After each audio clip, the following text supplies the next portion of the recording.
Aí, galerinha, voltamos. Coisa boa. Fui ali rapidinho, comi meia pizza e meio pote de açaí. Ai, que delícia. Então, vamos embora. Voltei até animadinho, né? Então, vamos embora. Turma, então olha só, naquela aula passada, tá? Eu falei um pouco dos reinos. E agora eu vou entrar diretamente nas evidências evolutivas. Combinado? Que é o mote, que é o assunto da nossa aula. Então, vamos começar aqui a apresentação então do nosso slide. Vamos ver se vai aparecer aí para vocês. Está demorando um pouquinho aqui para mim, né? Tá. Então ele voltou do início, nós já falamos disso aí, os 5 reinos, né? Falei do Luca, então lembra que, né, todo mundo recebeu como herança evolutiva, né, a transcrição, né, que a partir de uma hélice do DNA, a RNA polimerase monta uma fita de RNA, né? E a partir do RNA mensageiro com os ribossomos ali grudando, o RNA transportador, e aminoácido vai ter a tradução ou síntese proteica.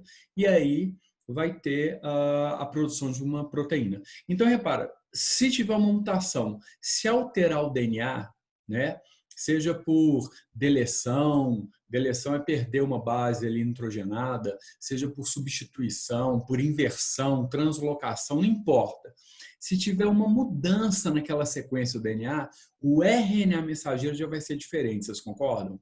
Esse RNA mensageiro diferente já vai para o citoplasma, se for Monera já está no citoplasma, se for qualquer um dos outros reinos que são eucariontes, então esse RNA mensageiro sai do nucleoplasma, vai para o citoplasma, e chegando no citoplasma, esse RNA mensageiro vai ser traduzido. Mas como teve uma alteração no DNA, o RNA mensageiro pode ter um códon diferente ou uma sequência de códons diferentes e vai dar aminoácidos diferentes aqui, a sequência, né? Nessa cadeia polipeptídica, uma sequência de aminoácidos diferentes. Tendo aminoácidos diferentes, a estrutura primária, secundária e terciária dessa proteína, ou seja, a forma da proteína vai ser diferente. A forma da proteína sendo diferente pode ter uma nova característica. Ficou claro isso?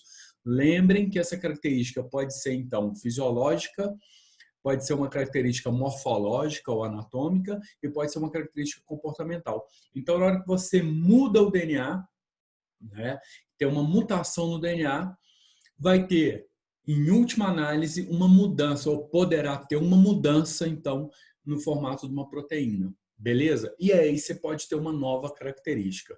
Ficou claro? Tá. Então, vamos agora voltar para as evidências evolutivas mesmo, tá? Que vocês têm que saber para o Enem. Vamos lá. Então, a primeira evidência evolutiva que vocês têm que guardar para mim, fósseis. Então, vamos lá, caderno e caneta na mão. Você sabe, toda minha aula tem que ter aí, né? Um caderninho e uma caneta. Então, vamos lá agora para fósseis. Então, fósseis é qualquer vestígio ou resto de um ser vivo, tá?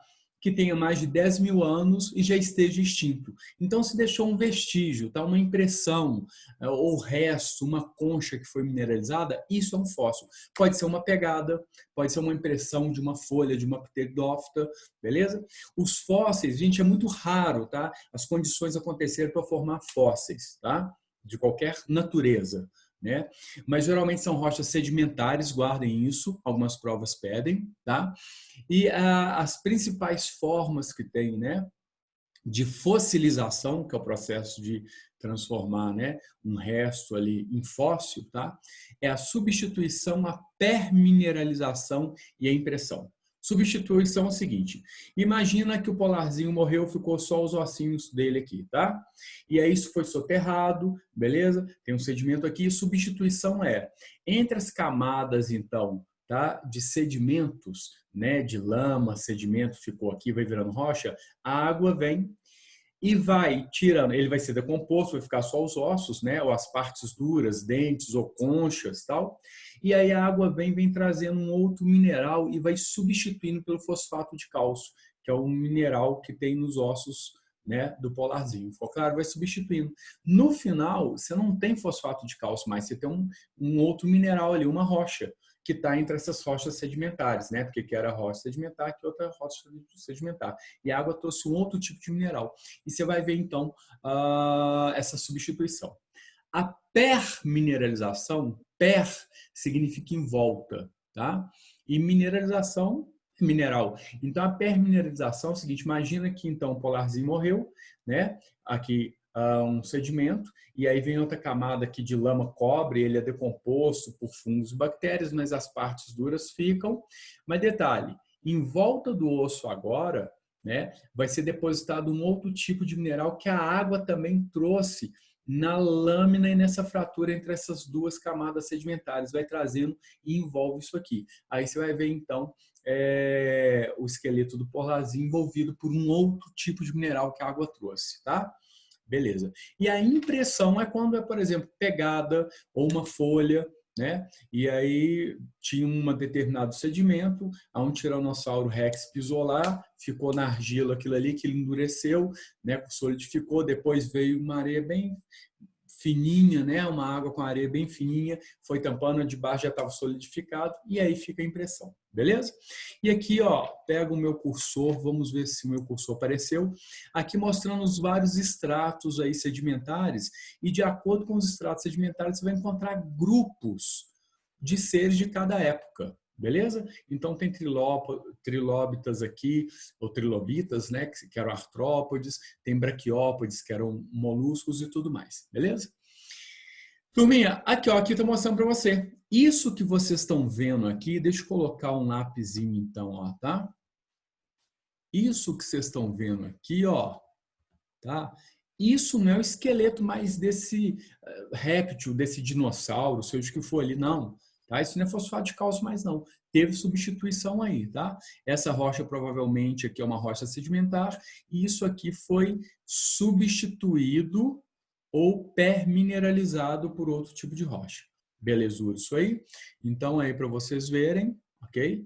Um fóssil, né? Um registro de um fóssil, né? Vamos ver, passou.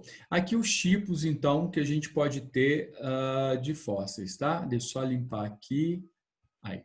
Então, olha só, a gente pode ter a mumificação ou conservação total, né? Que aí acaba preservando partes duras e moles, né? E geralmente isso vai ser ou um inseto que ficou no âmbar. Âmbar é resina, principalmente resina de conífera, tá? De gimnosperma. E a resina ali, então, tem substâncias bactericidas, né? Que matam bactérias. Então, pronto, não vai ter decomposição do inseto que ficou, então, envolvido no âmbar. Ele endurece, vira uma pedra, né? E o inseto fica lá dentro. Ou, por exemplo, um mamute que ficou preservado num gelo, né? Ficou congelado, como já encontraram lá na Sibéria, tá? Então, aí vai ser a conservação total. E lembre-se o seguinte, se você mata as bactérias, né? Ou se você retira a água no estado líquido, nenhuma enzima funciona mais, concorda?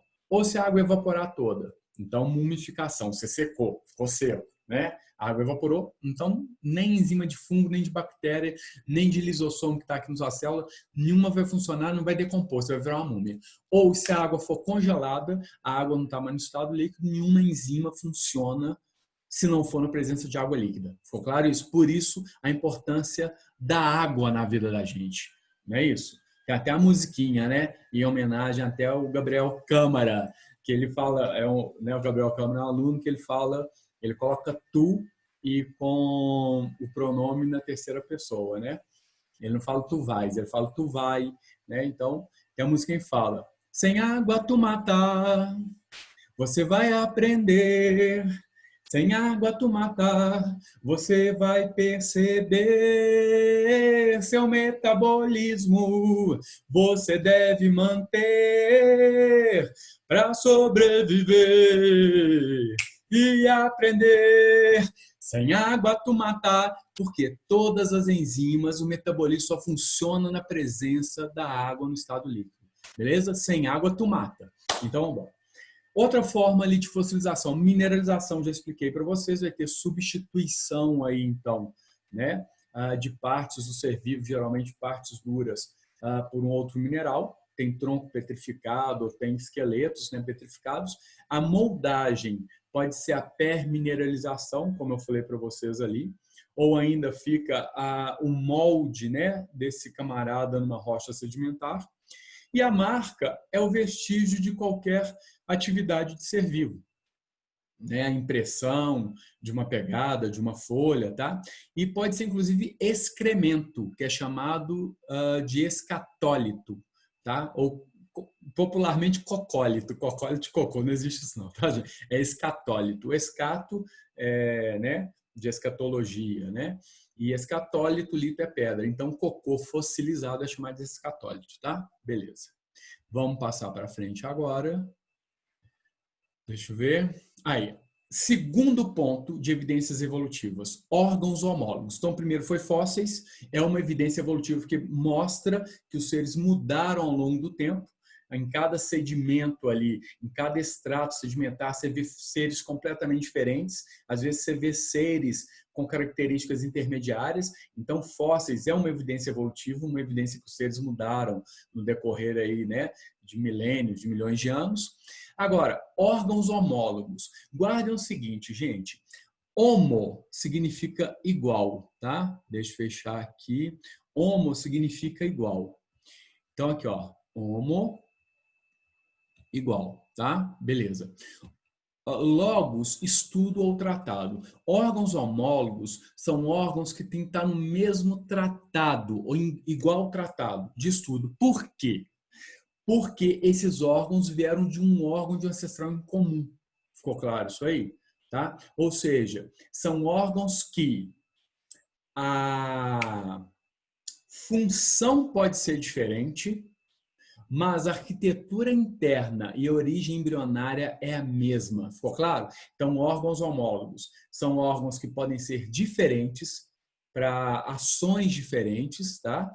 Mas a arquitetura interna e a origem embrionária é a mesma. Então, órgãos com funções que podem ser diferentes, mas arquitetura interna igual, mostrando que teve uma divergência evolutiva, uma irradiação evolutiva ou adaptativa, e esses órgãos derivaram de um órgão de um ancestral em comum. Então, vocês podem ver aqui, ó, aqui no braço do homem tem húmero, certo? Tem rádio e una, e tem os ossos do carpo. Quando você vai no cavalo aqui, húmero, né? Tem a una, tem o rádio, os ossos do carpo e o dedinho aqui, 3 do cavalo aqui no meio, tá? Ele anda assim, ó. Todo mundo que anda na pontinha do dedo é porque tem que ser corredor, tá? Cachorro anda na pontinha de dedo, todo mundo que anda na pontinha de dedo. Beleza. Olha o morcego, olha lá, tá? O membro anterior. Então, mostrou o membro anterior de um ser humano, o membro anterior de um cavalo, o membro anterior de um morcego, que tem número, aqui tem rádio e aqui tem una. Vocês concordam comigo? Restinho do carpo aqui amarelinho, tá? E as falanges viraram asas, por isso que eles são chamados de quiropteros, tá? Quirópteros. Ptero, asa, quiromão. Quiromancia, mancia é ler. Quiromão. Então, quiromancia é a cigana lendo a sua mão. Quiropteros são os morcegos, a mão transformada em asas. Tá? Vocês vão ver na química carbono quiral. Carbono quiral é quando o carbono está aqui, né, o carbono central ligado a 4 grupos diferentes, e ele pode fazer uma imagem especular aqui, ó. Tudo bem? Então, quiro é que lembra de mãos, tá? Então, quiropteros são os morcegos. Quando eu vou para uma baleia, olha aqui, a função da nadadeira da baleia é nadar. Da asa do morcego é voar, do cavalo é correr, do homem é manipular objetos.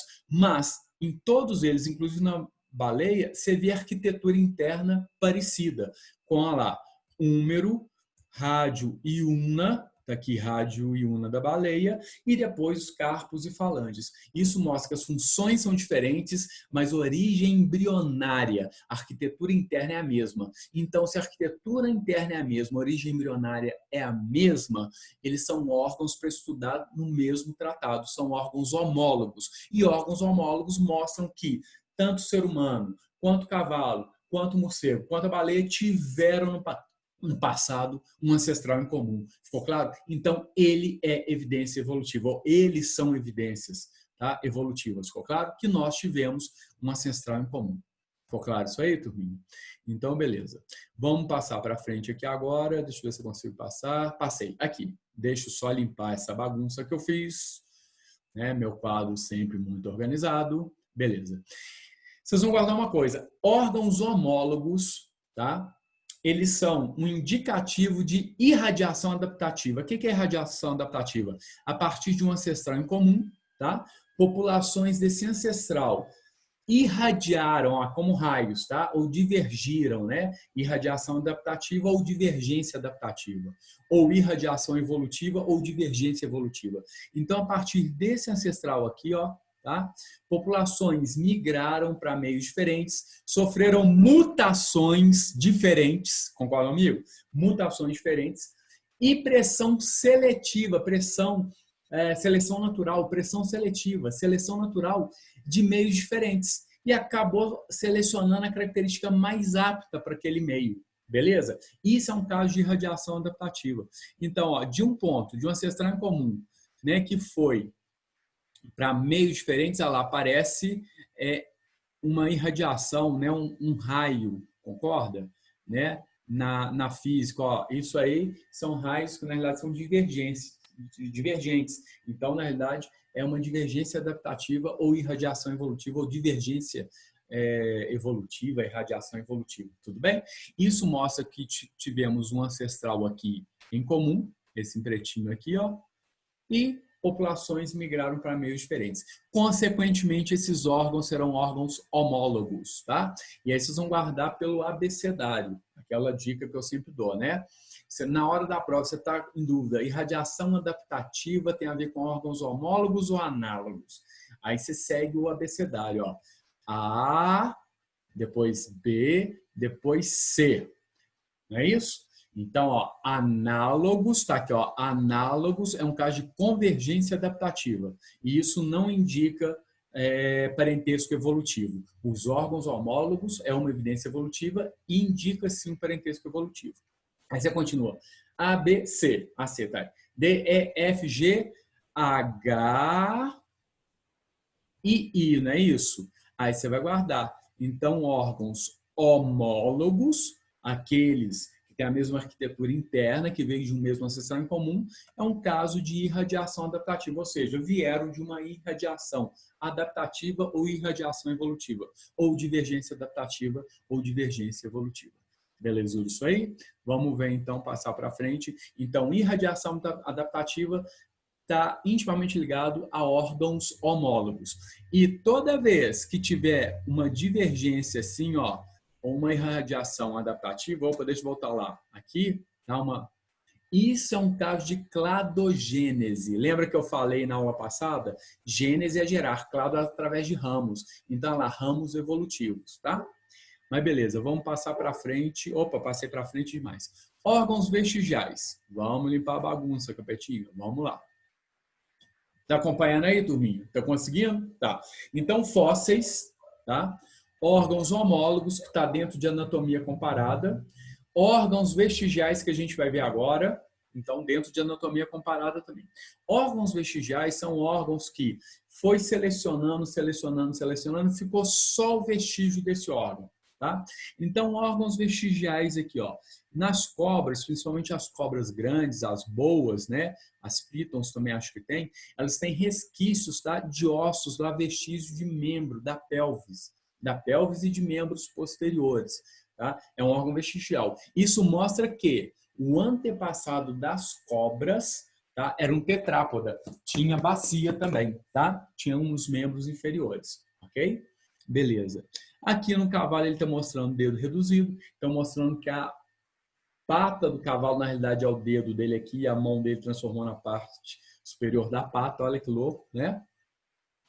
No caso humano, vocês podem guardar para mim, ó.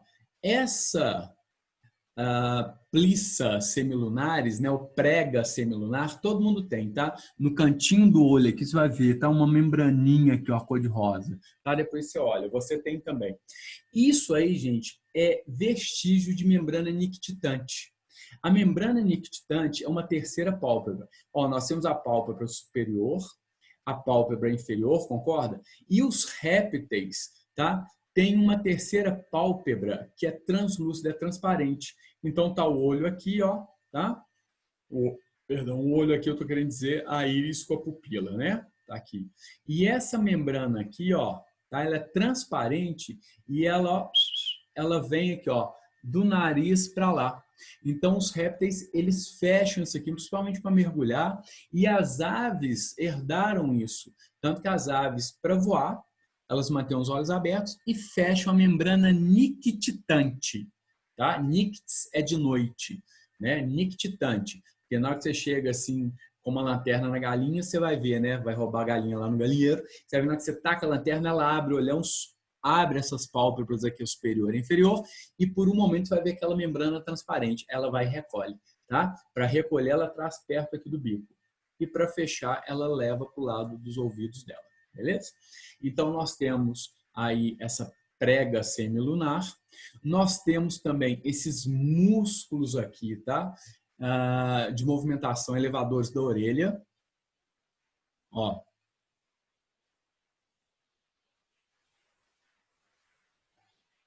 Não sei se está dando para ver.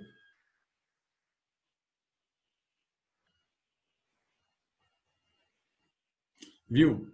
Não sei se deu para ver. De vez em quando minha orelha mexe. Deixa eu ver, ó.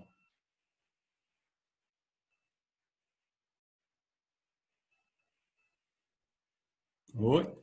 Tá? E isso mostra que nossos antepassados tinham esses músculos, né, para movimentar a orelha, para saber de onde está vindo o som, o predador, tudo mais. E aqui, ó, cai muito isso aqui, ó, apêndice vermiforme. Cuidado. Apêndice vermiforme também, como os músculos de elevação da orelha, como a membrana, a prega semilunar, né, que é resquício, vestígio de membrana nictitante. O apêndice vermiforme, que está aqui, ó, no seco intestinal, né? Nessa primeira porção do intestino grosso, tá? Então aqui tem um cólon ascendente que sobe, cólon transverso e cólon descendente no intestino grosso. A gente está falando aqui, ó, tá? Onde desemboca, onde entra ali, chega o intestino delgado, no seco. No seco tem esse apêndicezinho aqui, ó, vermiforme. Apêndice vermiforme, forma de verme.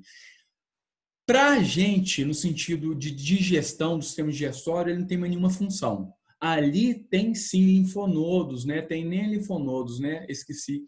Tem acúmulos linfóides ali, placas de Peyer, depois eu vou olhar o nome, tá? Mas enfim, ele tem uma função imunológica, tudo bem? Ele tem uma função imunológica, não mais digestiva. Mas isso mostra o quê? Mostra que o nosso antepassado tinha um seco grandão. Então, nosso antepassado era herbívoro, estritamente herbívoro. Os herbívoros têm um seco grandão. Os herbívoros têm duas formas, tá, para digerir a celulose. Não eles, as bactérias que estão dentro dos herbívoros, tá? As bactérias é que produzem celulase, bactérias e protozoários. Bactérias são moneras, procariontes, e protozoários são do reino protoctistas, são eucariontes. Mas as bactérias e protozoários que vivem no tubo digestivo dos herbívoros, eles e elas que produzem celulase, ficou claro? Nenhum animal produz celulase. Guarda isso, anota isso no caderno para mim, por favor. Nenhum animal produz celulase. Tá? Então, quem digere a celulose são as bactérias e os micro-organismos protozoários que vivem no tubo digestivo dos herbívoros. No ruminante é que ele tem 4 estômagos, essas bactérias vivem no rumen, beleza? Nos ruminantes. E os protozoários também, que produzem celulase, que digerem a celulose. Então, são as bactérias e protozoários que digerem a celulose para os ruminantes, e aí eles vivem no rumen. Já nos herbívoros não ruminantes, como então coelho, cavalo, elefante, né? No intestino grosso vai ter esse seco grandão aqui, ó, tá? E macacos também, primatas que alimentam muito de folha, tá? Então esse seco grandão é lotado de bactérias e protozoários que produzem celulase. E esses micro-organismos é que vão digerir a celulose para esse herbívoro, tá? Beleza? E essa relação é uma relação mutualística, é um mutualismo, porque é uma relação interespecífica entre espécies diferentes, entre, então, por exemplo, os ruminantes, bovídeos, né, bovinos, e as bactérias e protozoários. É uma relação entre espécies diferentes, interespecíficas, harmônica, porque ninguém perde, né? Ninguém está perdendo nada. E é mutualismo porque a morte de um leva à morte do outro, tá? Então, é isso aqui, ó. É uma relação que a gente costuma desenhar assim, ó, cruzinha, positivo para um, positivo para outro, mas em formatinho de cemitério. Por quê? A morte de um leva à morte de outro. Então, isso certamente é mutualismo. Tá? No mutualismo, mute, colocar aqui, ó, mute, tudo bem? No mutualismo é que a morte de uma, né, de uma das espécies envolvidas leva à morte fatalmente do outro, beleza? Mas lembrando que o apêndice vermiforme é resquício, então, desse seco intestinal que nossos antepassados tinham. Isso aí, então, turminha, são órgãos vestigiais, tá? Que são evidências evolutivas também. Então, fósseis, né? Órgãos homólogos e órgãos vestigiais. Vamos agora para a próxima, que é a embriologia comparada.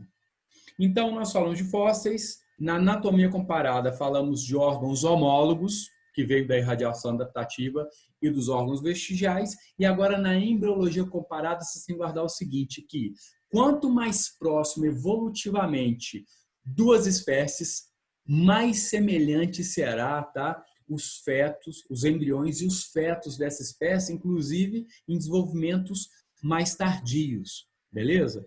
Então, olha, no início de desenvolvimento aqui, ó, ô carambinha, volta lá. Então, olha só, no início do desenvolvimento, vamos colocar uma corzinha, ó. No início do desenvolvimento, todos os embriões, tá, são parecidos, né? Então, tanto do peixe, do anfíbio, do réptil, da ave, do mamífero, beleza? Só que é o seguinte, quanto mais próximo o parentesco evolutivo, então aqui ele está falando, eu não sei se é de um coelhinho, de um cachorrinho, tá? Olha lá, quanto mais próximo o parentesco evolutivo, isso é um mamífero, mais semelhante fica, inclusive, em estágios posteriores de desenvolvimento. Tá? Então, quanto mais próximos duas espécies, quanto maior o parentesco evolutivo, mais semelhantes serão os seus embriões e fetos. Agora, guardem uma coisa que eu quero que vocês guardem em relação à embriologia comparada. Tá? A gente tem conjunto de genes, tá? Chamado de genes homeobox. Tá?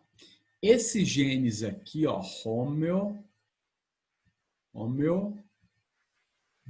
homobox. Esses genes, tá? São genes que vão determinar onde vai ser a cabeça, onde vai ser o corpo e onde vai ser a parte caudal do animal. Então, repara, isso é uma herança evolutiva também, é uma evidência evolutiva. Porque o primeiro a ter cefalização, que vocês vão ver comigo lá na frente, foram os plateumintos. Né? Então, se teve cefalização, formação de cabeça, é porque teve gene, teve uma sequência genética que fez diferenciação celular na hora que está desenvolvendo o embrião para ter cabeça, né, e a parte caudal, parte cefálica e parte caudal, concorda? E esse gene, ou esse conjunto de genes, homeobox, eles foram preservados em toda a cadeia evolutiva, ficou claro? Em toda a árvore evolutiva que veio para frente. Depois de plateuminto, nemateuminto, molusco, anelídeo, artrópode, equinoderma na fase larval ainda tem, tá? Uma divisão ali binária, como se fosse uma cefalização sim, e todos os cordados têm a região cefálica, que é da cabeça, e a região caudal, tá? Então, a região da cabeça e a região caudal. Beleza? Então, guardem isso, tá, gente? Você tem conjunto de genes, homeobox, que na realidade vão determinar esse padrão de desenvolvimento embrionário, onde vai ser cabeça, onde vai ser cauda. Tanto que, olha, em todas as células do embrião, elas são idênticas, são clones, concorda? Aqui são ativados os genes para ter diferenciação celular para formar a cabeça, concorda, amigo? Se você utilizar técnicas para ativar esses genes aqui na cauda, vai formar outra cabeça aqui, tá? E eles fazem isso em laboratório. Mas na cauda, os genes que determinam a cabeça são inativados, eles ficam altamente esterilizados na forma de heterocromatina, e os genes da cauda são ativados e as células vão diferenciando para formar a cauda. Beleza? Então, guardem que isso também é uma evidência evolutiva. Tá? Mas, guardando a evidência evolutiva aí, que é a embriologia comparada, que eu queria que vocês guardassem para mim. Ok? Nossa, já deu meia hora. Eu vou terminar agora esse aqui, tá, gente? Só isso. E, por fim, Tá, obrigado, já deu meia hora, mas eu vou terminar essa aula. E, por fim, a bioquímica comparada. A bioquímica comparada vai ser o seguinte, gente.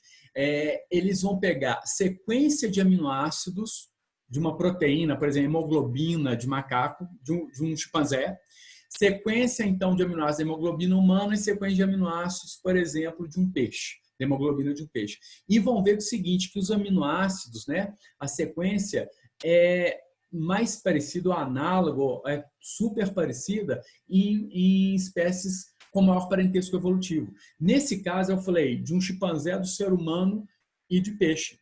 Então, olha, do humano e entre o humano e o chimpanzé, a hemoglobina quase não tem diferença nenhuma. Acho que não tem nem diferença a hemoglobina humana da hemoglobina do chimpanzé. E do peixe vai ter alguns aminoácidos diferentes, tá?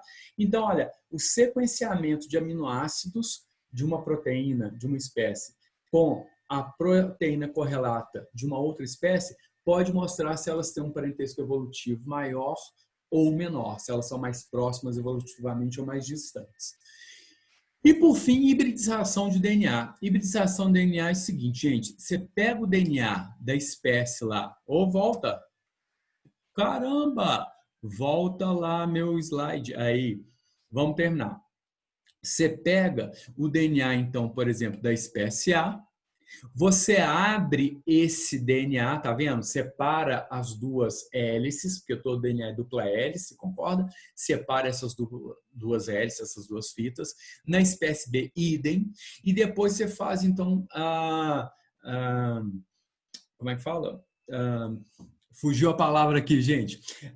Você faz, na realidade, técnicas bioquímicas, tá? Laboratoriais, para juntar essas hélices. Agora, repara, quanto maior complementaridade tiver entre essas hélices, significa que a sequência genética é mais parecida. Maior sequência genética, maior complementaridade, maior o parentesco evolutivo. Ficou claro?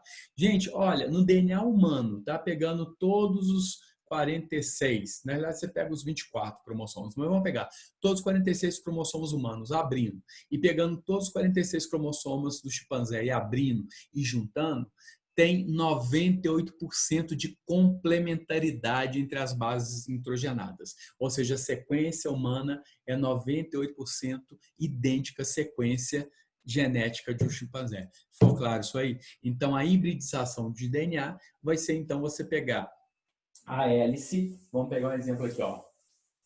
Aqui, ó, para ficar mais bonitinho. Você pega uma das hélices de uma espécie, outra hélice de uma espécie. Quanto maior complementaridade, maior é o parentesco evolutivo. Agora, se você colocou, né, juntou só aqui e o resto nada, significa que essas espécies, então, esse DNA dessa espécie, né, essa espécie aqui não tem um parentesco evolutivo muito próximo da espécie de cá. Tudo bem? E aí isso mostra o quê? Que nós tivemos ancestrais em comum próximos. E quanto menor a complementaridade, nosso ancestral em comum está lá atrás, beleza? Mas isso ajuda a definir, então, as árvores filogenéticas, evolutivas, tá? Hoje em dia é muito utilizado. A gente deixa de lado um pouco a forma do animal, porque se a gente pegar a forma, você colocar o chimpanzé mais parecido não, com parentesco, né, evolutivo maior com o gorila. E não é. Embora o chimpanzé pareça muito mais um gorila, você concorda comigo? Os dois são peludos, todos os dois têm nodopedalia, anda assim, né? São semi-quadrúpedes. Mas embora o chimpanzé pareça muito mais com um gorila, ele é parente de quem, gente? Nosso, é um parente muito maior nosso. Tudo bem? Aqui, ó. O chimpanzé tá aqui, ó. Ele divergiu, o ancestral em comum nosso com o chimpanzé, aqui é H de homem, tá?